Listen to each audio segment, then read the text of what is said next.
একটু হ্যাঁ, গতকালকে আমরা 11 জন বাংলাদেশি নাগরিককে অ্যারেস্ট করেছি। সঙ্গে ওনাদের বাচ্চাও আছে। তো অ্যাকচুয়ালি তারা উইদাউট ভ্যালিড ডকুমেন্ট অর মানে পাসপোর্ট ছাড়া আমাদের বর্ডার ক্রস করে ইন্ডিয়াতে এসেছে এবং তারা রেলে করে বিভিন্ন জায়গাতে যেতে চেয়েছিল।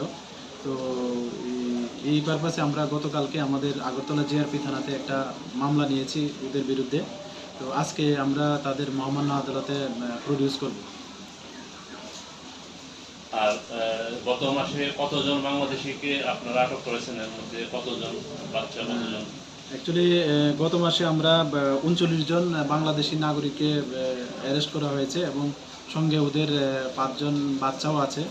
আর যারা মানব পাচারকারী এবং ইন্ডিয়ান টাউট আমরা ওই গত মাসে ৫ জনকে অ্যারেস্ট করেছি।